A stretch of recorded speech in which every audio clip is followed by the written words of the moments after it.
Assalamualaikum. Dalam kehidupan manusia, ilmu menjadi panduan utama. Dua sumber penting ialah sains dan wahyu. Namun, sering timbul persoalan adakah kedua-duanya bercanggah ataupun tidak.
Tahu lo ni semua benda boleh dijelaskan dengan sains.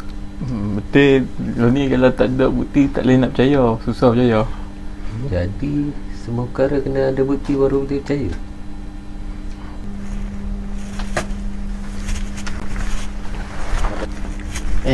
Tak semestinya ada perkara yang melangkaui bukti fizikal. Contohnya, tujuan hidup manusia. Itu semua bukti kepercayaan.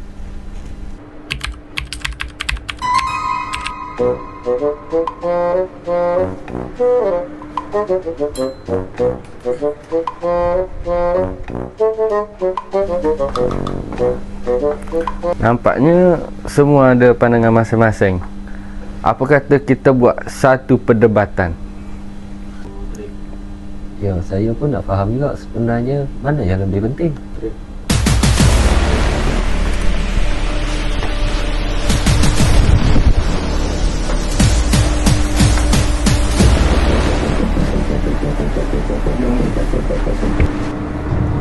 Okey, semua dah ada.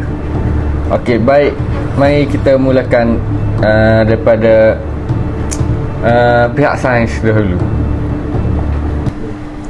Okey, sains ni dia berdasarkan bukti dan eksperimen. Sains juga boleh diuji dan dibuktikan.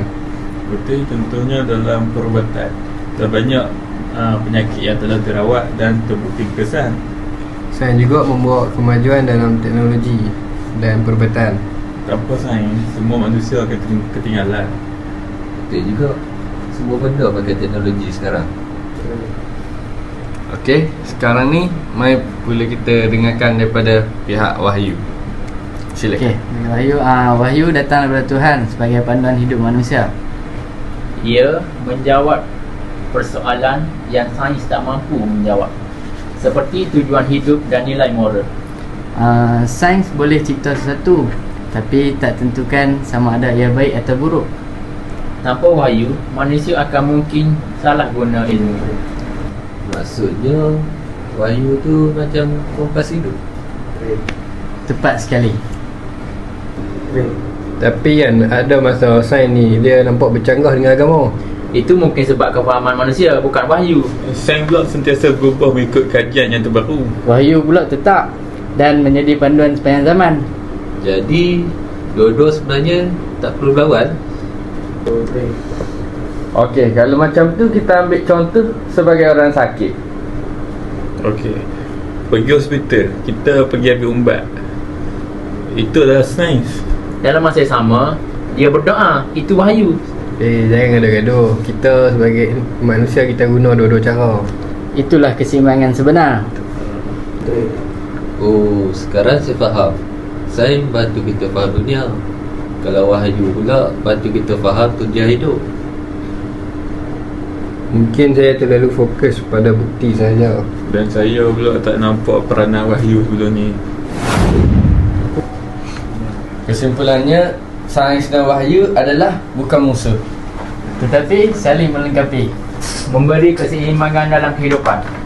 Membentuk manusia yang bijak. Dan berakhlak.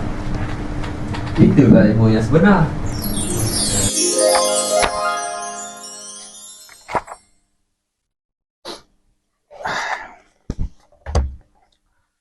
Sains menjelaskan dunia, wahyu memberikan kehidupan. Gabungan kedua-duanya membentuk kehidupan yang sempurna.